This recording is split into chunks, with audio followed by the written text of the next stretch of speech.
బాలిక నువ్వు రేపటి ఏలిక కావాలి, ఇదే మా కోరిక. ఇప్పుడు మన మధ్య అంజనా పుత్రులు, వారు ట్రెండ్ ఫాలోయర్ కాదు, trend setter, trouble shooter, game changer. ఆయన వ్యక్తిత్వం సూపర్, కర్తృత్వం టాపర్, నేతృత్వం గేటర్. ప్రజలు అందుకే ఇచ్చారు మీకు పవర్. పుట్టేటప్పుడు తల్లికి కూడా ఆయన ఇది కలిగించలేదు. హరిహర వీరమల్లు, మంచితనపు జల్లు, మమతల పొదరిల్లు, మధురిమల నట్టిల్లు, మానవతా హరివిల్లు డిప్యూటీ సీఎం శ్రీ పవన్ కళ్యాణ్ గారిని ప్రసంగించవలసిందిగా ప్రార్థిస్తున్నాను. గౌరవ ముఖ్యమంత్రి శ్రీ నారా చంద్రబాబు నాయుడు గారికి, వేదిక పైన ఆసీనులైన మంత్రివర్గ సహచరులకి, ఉన్నతాధికారులందరికీ, ఇక్కడికి విచ్చేసిన విశిష్ట అతిథులందరికీ పేరు పేరున నా హృదయపూర్వక నమస్కారం. ఈ పర్యావరణ దినోత్సవం రోజున ఏం చెప్పాలి, ఏం మాట్లాడాలి అని అనుకుంటే నాకు కొమిర అంకారావు గారికి ఉన్నంత అర్హత నాకు లేదనిపించింది. ఒక 14 ఏళ్ల వయసులో ఒక పక్షి చనిపోతే ప్లాస్టిక్ వ్యర్థాలు తిని దానికోసం ఎవరైనా సరే ఒక 3 దశాబ్దాలు కృషి చేస్తారా? 14 ఏళ్ల వయసులో ఎవరైనా ఏం ఆలోచిస్తారు? ఆడుతా పాడుతా తిరుగుదామని, అటు ఇటు తిరుగుదాం అనుకుంటారు. కానీ పర్యావరణం గురించి ఆలోచించే స్థాయిలో ఉన్నారు అంటే ముందుగా కొమిర అంకారావు గారిని ఈ కార్యక్రమానికి విశిష్ట అతిథిగా పిలిచినందుకు మనస్ఫూర్తిగా అధికారులకి, వారిని ఇక్కడ రావడానికి స్ఫూర్తి కలిగజేసిన శ్రీ నారా చంద్రబాబు నాయుడు గారికి మనస్ఫూర్తిగా నా కృతజ్ఞతలు తెలియజేసుకున్నాను. ఒకసారి ఒక వ్యక్తి చాలా చిన్నగా ఉంటుంది, మనం ఏం చేయగలం అనుకుంటాం. నాకు ఆయన్ని గురించి చదువుతూ ఉంటే ఒక నల్లమల పరిరక్షణ కోసం ఆయన పడ్డ తపన, గత కొన్ని సంవత్సరాలుగా ఆయన కొన్ని దశాబ్దాలు 3 దశాబ్దాలుగా ఆయన చేస్తున్న కృషి చాలా ఇన్స్పిరేషన్ అనిపించింది. ఈ కార్యక్రమానికి దీనికి మాట్లాడాల్సిన మరింత అర్హత, బలమైన అర్హత గౌరవ ముఖ్యమంత్రి నారా చంద్రబాబు నాయుడు గారికి ఉంది. నాకు ఎప్పుడు అర్హత వస్తుందంటే కనీసం నేను 1 కోటి మొక్కలు మన అంకారావు గారి లాగాను, లేదంటే గౌరవ ముఖ్యమంత్రి నారా చంద్రబాబు నాయుడు గారి లాగా ఒక చెట్టు నీరు కార్యక్రమం లాంటివి చేసిన తర్వాత ఒక స్ఫూర్తిదాయకంగా మాట్లాడే హక్కు నాకు వస్తుంది ఖచ్చితంగా. ఇప్పుడు దాకా నేను పర్యావరణం కోసం వ్యక్తిగతంగా చేశాను కొన్నిసార్లు, కానీ నాకు ఇప్పుడు ఈ అటవీ శాఖ కూడా పర్యావరణం 2 నా దాంట్లో ఉన్నప్పటికీ నేను వచ్చే సంవత్సరం ఇదే రోజుకి కనీసం 1 కోటి మొక్కలు నాటి, అలాగే ఫారెస్ట్ ఫైర్స్, అడవిలో కార్చిచ్చులు కనుక ఆపగలిగి, ఇందాక మన అంకారావు గారు చెప్పినట్టుగా, కొమిర అంకారావు గారు చెప్పినట్టుగా అడవుల్లోకి గొర్రెల్ని పొట్టేళ్ళు ఆపడానికి తీసుకుపోయి అక్కడ గడ్డి కోసం కాలుస్తూ ఉంటారు.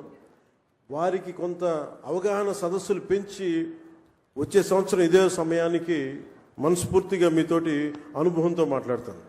ఒక అటవీ శాఖ మంత్రిగా కావచ్చు, పర్యావరణ శాఖ మంత్రిగా కావచ్చు. అలాగే ఒక్క వాక్యం చెప్పి నేను ముగిస్తాను. చెట్టు అదేదో మనకు ఒక ఆశయమో దానికి, ఇది చెట్టు మనకి ఆధారం.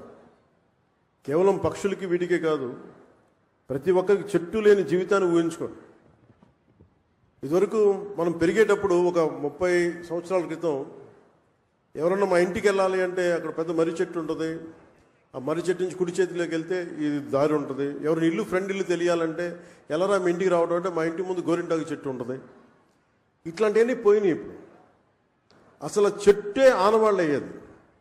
అలాంటి చెట్లని మనం సంరక్షించుకోవడం మానేసాం. కానీ అదృష్టవశాత్తు మనకి ప్రకృతిని పరిరక్షించగలిగే అవగాహన ఉన్న ఒక బలమైన వ్యక్తి మనకు ముఖ్యమంత్రిగా ఉన్నారు మనకి. అందుకు మనం నిజంగా గర్వించాలి. ఈరోజు మా అందరికీ కూడా ఆయన ఇచ్చిన టార్గెట్స్ ప్రతి చోట 33% ఉండాలి ఫారెస్ట్ కవర్ అంటే మా అందరికి ఇచ్చిన టార్గెట్ ఒక 50% ఆంధ్రప్రదేశ్లో ఉండాలి. ఆంధ్రప్రదేశ్ తలమానికంగా ఉండాలి.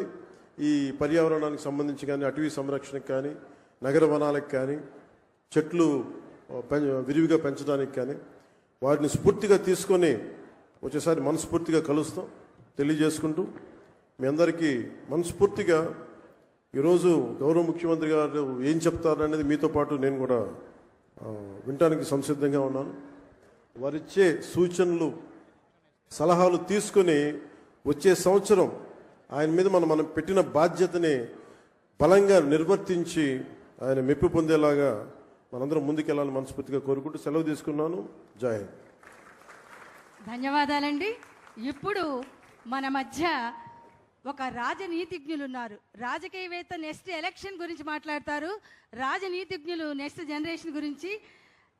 చంద్రబాబు నాయుడు గారు ఒక vibration, sensation, motivation, dedication, innovation, inspiration ప్రతి జనరేషన్ కి.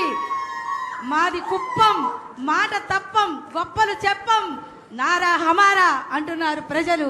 వారిని ప్రసంగించవలసిందిగా కోరుకుంటున్నాను. మానవత ఆయన జెండా, మంచితనమే ఆయన ఎజెండా, బడుగులకు కొండంత అండాదండ, పాలకుండ పూలదండ ఆయన మనసు బంగారు కొండ. మీరెప్పుడు మాకు అండా దండ.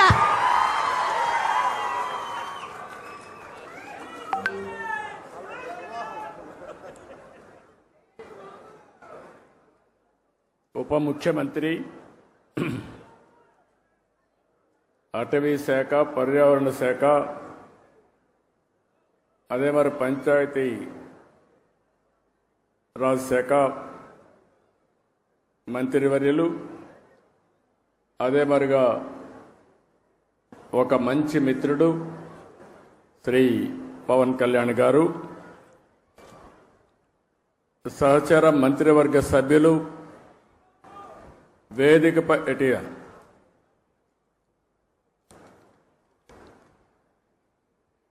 కందుల దుర్గేశం గారు, పొంగూరు నారాయణ గారు, గౌరవ శాసనసభ్యులు తెనాలి శ్రావణ్ కుమార్ గారు, chairman pollution control board Krishnaiah గారు, Amaravati development corporation chairman Lakshmi Parthasarathi గారు, స్పెషల్ సిఎస్ అటవీ శాఖ అనంతరాము గారు, principal chief conservator of forest Ajay Kumar గారు. ఇప్పుడే మీరు చూస్తున్నారు, మొన్నటి వరకు మనం రామయ్య గారిని చూశాం, మొన్నే ఆయన చనిపోయాడు. ఈరోజు నల్లమల అడవుల పరిరక్షణ కోసం జీవితాన్ని అంకితం చేసినటువంటి అంకారావు గారు మనస్ఫూర్తిగా మనందరికీ ఒక స్ఫూర్తి. అలాంటి వ్యక్తి ఇక్కడున్నాడు. ఇంకొక పక్క chairman environment management corporation Dinesh Reddy గారు, 10వ తరగతి అమ్మాయి, చాలా బాగా చేసింది. మనందరి దగ్గర ప్రతిజ్ఞ చేయించింది కుమారి లావణ్య. నేను ఇప్పుడే అడిగాను అమ్మాయిని, ఏంటమ్మా ఏం చదువుతున్నావు? 10th క్లాస్ అనింది. 10th క్లాస్ అయినాక ఏం చేస్తామని అడిగాను. ఇంటర్మీడియట్లో బైపీసీ అనింది. అంటే డాక్టర్ అవుతావా అంటే తప్పకుండా డాక్టర్ అయి పేద ప్రజలకు సేవ చేస్తానని ఘంటాపదంగా చెప్పింది.